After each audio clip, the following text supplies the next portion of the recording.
Welcome to the Debrief. Glad you're with us today. A hearing for accused Parkland school murderer Nicholas Cruz was abruptly pushed back until tomorrow after a massive filing by the defense. Cruz appeared in person despite attempts to get out of being present for every pretrial hearing in his case. Cruz faces 17 counts of murder plus other charges related to the attack on the Florida high school on Valentine's Day 2018. His attorneys say they are in no way prepared for trial because the state has not turned over all of its files. Yet the judge wants to keep the trial on track for late January. After a long sidebar, here's what we heard in the courtroom. Okay, we're going to recess until tomorrow at 11. That's okay with you? I didn't know. I saw you, but I didn't know that you were a party today. Thank you so much. We're in recess. I'll see you all tomorrow. Not much there, but attorneys Dina, Michael Bryant, and Michael Bachner are here tonight. So Michael Bachner, in a document filed today, the defense says it has had 20 months to conduct 141 depositions, file 109 motions, 34 of which were to compel discovery, yet the judge has suggested the defense is just using stall tactics to basically prevent the inevitable here, I guess. What's your view on this? My view is when you have a death penalty case going on, the last thing you want to do is give an appellate court any reason whatsoever to reverse that decision. When the defense lawyers in a death penalty case are asking for more time, and this is not unreasonable, they've documented that this is the fastest case to go to trial in a death penalty case, I believe, since in Florida in the last many years. That judge is really not all that experienced in the area. She should grant this adjournment in a heartbeat, let them do the trial, very likely get their conviction, and avoid any appellate issues. I agree with that as well. Dina, the defense also reminded the court that 3 separate hearings have passed with the court doing nothing to compel discovery from the Broward Sheriff's Office. Does that make any sense to you, or are you siding with the defense here as well? I have to say I'm siding with the defense here as well. Our justice system is meant to protect the least sympathetic defendant. So although this defendant is very unsympathetic based on the news reports of what he did, he deserves due process just like anybody else. And I think the defense motion that they filed today laid out a very strong case for that. I think so as well. Michael Bryant, the defense crunched the numbers here, as Michael Bachner was saying, and found that in most Florida death penalty cases in Broward County, where this case sits, the defense has had 52 months to prepare. So is it fair in this case, a high-profile case, to force a trial after basically 23 months? I think what she's doing, what the judge is doing, is keeping their feet to the fire just so they don't drag things out. I guarantee you that trial date's coming and going because there's been too much discovery that has been incomplete. And let's not forget that the defense is asking for material they've requested over many months, and they aren't getting it. So you can't really penalize them for what the prosecution may or may not be doing to cooperate. You know, that bothers me. What is the prosecution doing here? Michael Bachner, in a case like this, is the state basically sitting there? Is the court sitting there saying, well, is it really contested who actually fired the bullets in this case? Are the facts really in dispute? Is that the response? Well, it seems to me that the prosecution, they frankly may be overwhelmed. There are many victims here. There's a lot of paperwork generated in regards to each one of these cases. And they just simply may not have their act together.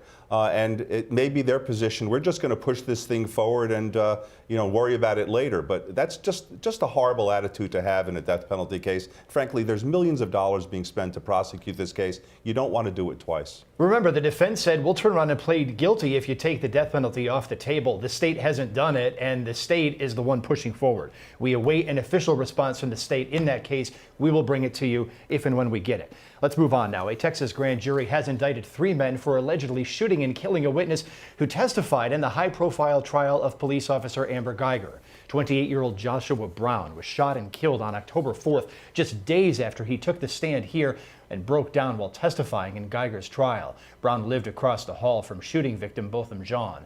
The 3 men there are accused of killing Brown: Thaddeus Charles Green, Jacarius Mitchell, and Michael Diaz Mitchell. The Mitchells are in jail. Green remains on the loose. The Dallas Police Department has denied claims that Brown was shot because he testified in the Geiger case. Opening statements are expected tomorrow in another case, this one the retrial of a Florida man accused of shooting and killing another. Prosecutors say Delanor DeMercy shot and killed the unarmed James D'Angelo Peoples. Darnisha McCrae was pregnant with the defendant's child while she was dating the victim. DeMercy claims Peoples attacked him even though Peoples was unarmed. DeMercy argued self-defense and secured a mistrial the first time around. Testimony has resumed in the trial of an Arizona man accused of shooting a live PD officer in the face.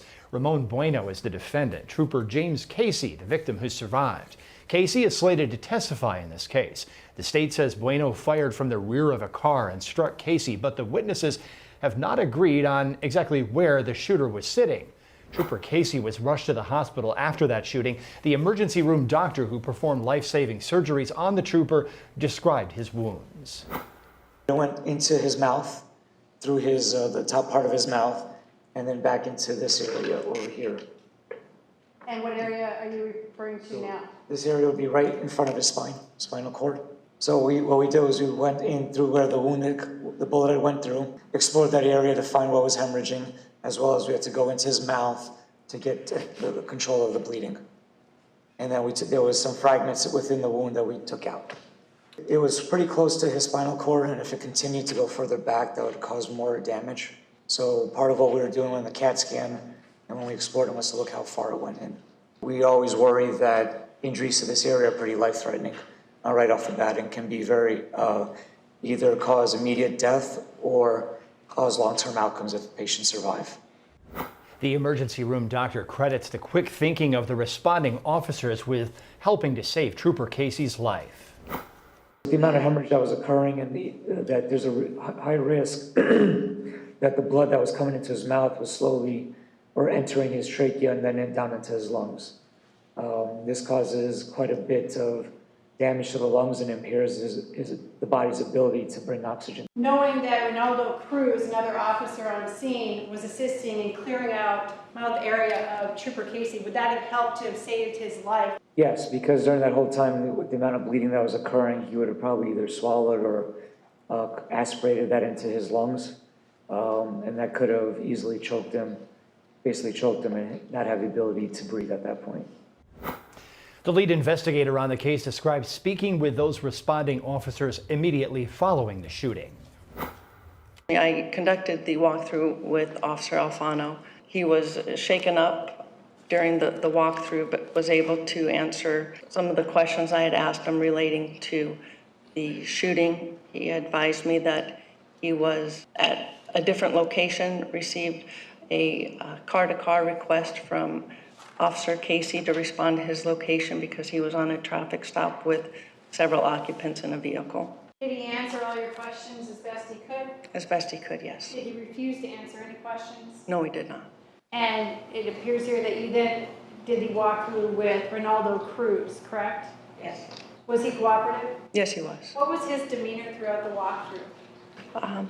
He was very composed, a little bit stressed, but very composed, was able to articulate very well the events as he recalled them participating in the walkthrough. Did he answer all of your questions? Yes, ma'am, he did. Investigators talked to different witnesses to figure out exactly who was the shooter. After a week-long manhunt, defendant Ramon Bueno and co-defendant Danny Vargas were both arrested. Bueno, of course, is the one on trial now. Vargas pleaded guilty to assisting a criminal street gang. He's serving a 15-year sentence. They were together at 4251 West Vista Lane in Phoenix. Was it important to the investigation that there was also an individual who was associated with both the Kofeld-Jets and the Mexican Mafia that was in the house that they were hiding out in? Yes. Were individuals that were also found in that house with those three men, those three gang members, were they interviewed? Yes, they were. Were they law enforcement friendly? No. Were they cooperative? I don't believe they were, no. You were able to interview the defendant? Yes, I was. Did you read him his Miranda rights? Yes, I did. Did you record the interview? Yes. Did he agree to speak to you? Yes. Did he complain about his physical condition? Yes, he did. What was he saying? He said that his head had hurt and his shoulder had hurt. In response to that, did you seek help for him? Yes, I did. Did you ensure that he was not in such physical pain that he couldn't talk to you? Yes. The vehicle's driver, Lori Richardson, turned herself into police and agreed to speak with investigators, revealing more details of that shooting. Conducted a follow-up interview with her. Now, at that point, did you have a whole lot more information based upon having interviewed now everybody that was in the car on the night of October 8th, 2014? Yes, I did. Did you have physical evidence? Yes, ma'am. Did you now have surveillance footage from different locations that she said she had gone to? Yes. Did that include AZ Core Brokers, the place where she and Vanessa and Valeria went to after the shooting? Yes. Did you have the 4 cartridge casings and the t-shirt with Danny Vargas's blood that was found at the railroad tracks? Yes. Was it important to the investigation regarding the laptop that had been left in the car in the blue Sable? Yes. The laptop was located in the driver rear seat on the floorboard. So the person in possession of the laptop would be the one doing the shooting, and that was ultimately Ramon Bueno. Was it important to the investigation for you as a case agent to look at the condition of the blue Sable? Yes. Was there something about that condition that was helpful to you regarding who shot at Officers Cruz, Casey, and Alfano? Yes. The shots came from the driver rear side passenger, again, where Ramon Bueno was sitting. Well, that's what some of the witnesses said. Remember, identifying the actual shooter has been troublesome. However, testimony today revealed that co-defendant Danny Vargas was shot in the back and that a bullet hole in the passenger side of the vehicle from which the shots were fired lines up with his wound. That would put defendant Ramon Bueno in the rear driver's side of the car, where at least some of the witnesses say the shots were fired. That is the back of Danny Vargas. Why was it important to capture what the back of Danny Vargas looked like? The white patch there, the gauze, is covering up a bullet wound or a bullet hole. And in fact, did investigators take that bandage off and look at the actual hole in the back? Yes. And was that consistent with the gunshot wound? Yes, it was. And was that consistent with what you learned as part of this investigation regarding where individuals were during this shooting? Yes, that would have corresponded with him sitting on the back passenger side of the vehicle. And was that, was there physical evidence related to the seat in the back rear passenger side of the vehicle where there was an actual hole? Yes, ma'am. Let's jump in with the panelists now. Dina Dahl, along with 2 Michaels with the same last initial, are back. So, Michael Bryant, is this case closed on who was sitting where in that vehicle? Does this narrow this down so that we know for sure Ramon Bueno was the shooter? Do we know for sure? No, I don't think so. But we're getting the pieces that put him in that seat, despite his, saying he wasn't even there initially. We know from the DNA on the laptop, he was probably in the back seat. And we have Lori Richardson, the driver, putting him in the seat, although she was hesitant to identify him in a couple of prior opportunities. In court, she fingered him. Yeah, exactly. So, Dina Dahl, we've got the bullet hole putting Danny Vargas on one side of the car, and then we've got the laptop supposedly putting the defendant in the seat where at least some of the witnesses say that the shots were fired. But then we've got these other witnesses, and we're going to get to them in a minute, saying, well, no, the shots were being fired out the back window, which was shot out, busted. Is it enough here to get a conviction? I think the prosecution is putting on a very methodical and compelling case. The fact that they can line up the bullet hole with Ramon Bueno with the car is compelling to a jury. Michael Bachner, last week we were sitting here saying, oh, they've got a lot of pieces of the puzzle. I believe he was in the car. I'm not sure if I believe he pulled the trigger. Well, now we're getting more of the people put in the right seats with actual physical evidence, not just the testimony of the driver. Right, and the fact that he made a statement after he was arrested denying that he was there at all goes to the false exculpatory type of statement, and now you have all the lining up, you have the DNA, and then you have him denying he was there at all. All of a sudden, and you have the ID from the female, from Miss Richardson, all of a sudden it seems to me that the prosecution's slowly building that case pretty well. All right, we're going to still talk about this case after we come back from the break. We're going to head back into this trial of Ramon Bueno. We're going to break down testimony from other witnesses last week in an attempt to figure out exactly who it was who shot Trooper Casey. That is when we return.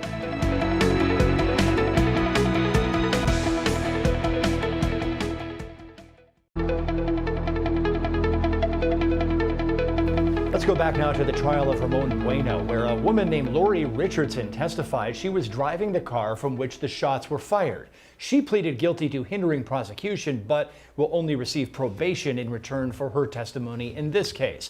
The judge ordered us not to show her face or broadcast her voice, but Law&Crime's Rachel Stockman is able to report on Richardson's testimony.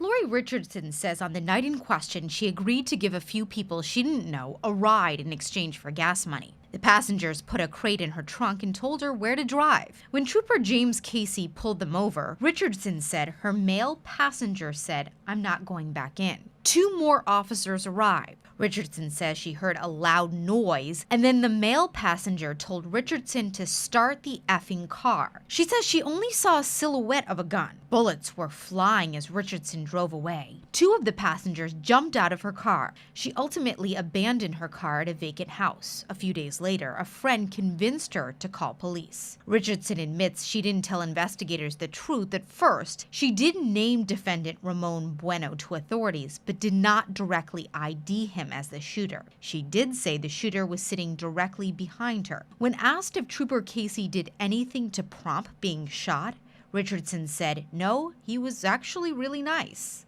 I'm Rachel Stockman for Law&Crime. Richardson's car was heavily damaged during the shootout. She fled and then got stuck on railroad tracks. A detective describes on the stand damage to that 2008 Mercury Sable. I noted that in the exterior of the vehicle there were numerous bullet holes, approximately 13 in the rear of the vehicle and then 4 on the hood of the vehicle. I also noted that... Did you say the hood of the vehicle? I'm sorry, I meant the roof of the vehicle. Okay. So 13 in the rear, and how many on the roof? 4. Okay, tell us more. So I also noted that the rims on the passenger side had dents in the rims, as if the vehicle had gone over a curb or some other hard surface. I also noted that on the tread of the right rear tire, there was what appeared to be red paint. The exterior of the passenger side tires also appeared to be scuffed on the sidewall, and the driver's side front tire also had a dent on the rim, and it appeared it had gone over some curb or some other structure. The jury asked the detective about bullet trajectory, possibly in an attempt to clear up different stories about exactly where the gunshots originated, and even from what window those shots were fired. There were multiple projectiles recovered from inside the vehicle. One projectile was recovered from the floorboard area, I believe, of the passenger side. And it was just a projectile sitting on the floor. So I don't know if any of those, that one could be from the hole through the headliner, because the third one in that pattern came through there. I don't know what the results are of any bullet testing, if they all came back to firearms consistent with what the other DPS officers had or some other firearm. Was the headliner removed and the space between the headliner and inside of the roof searched? Yes, we did remove the entire headliner, recover items from the headliner. Would the defects in the roof from the bullets be consistent with someone, rear driver's side passenger, holding their arm out of the window and shooting over the roof? Yes. Bueno's DNA, of course, turned up on a laptop found inside the car. We are learning more about that laptop as the case moves forward. The jurors were certainly also curious about it. Were you able to log into the computer? No, I was not. And we don't typically do that. We'll author a search warrant, and I did author a search warrant for the download of that computer, and we have people who are trained specifically on how to do that. Did you find anything leading to the owner? I did not review the download of data from the computer.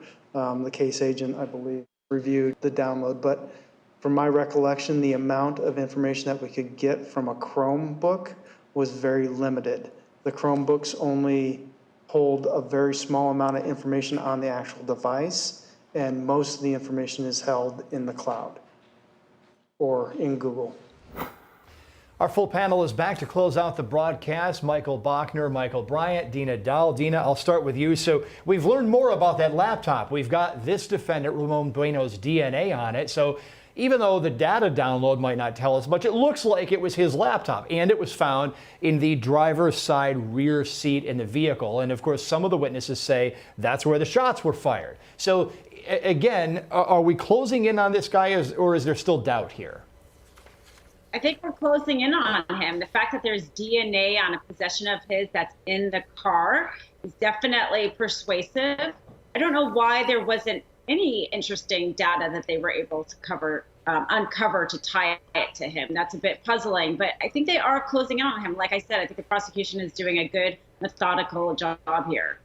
Michael Bachner, you were keying in on the description there of how the shots were fired and where the residue was found and everything. Is that making this case better for the state? I think it is. They're methodically putting together a case demonstrating in a forensic fashion something the jury can accept to corroborate the statements of the witnesses, and I think they're doing a pretty good job doing that. Michael Bryant, your thoughts? You know, I think it's interesting, first of all, if you own a Surface computer and you're a crook, you should be happy because apparently they don't hold as much information as other laptops. You got to go to the cloud. But I expect we are going to get a computer forensic expert to tell us what, if anything, is on that laptop. And that might be just one more thing they need to tie the defendant to the crime. And Michael Bachner, one thing that was an issue earlier in this case last week is this witness who was staying at the Knights Inn overlooking where this shooting happened, and he said the shots were fired out the back window that got blasted out there. We saw the pictures.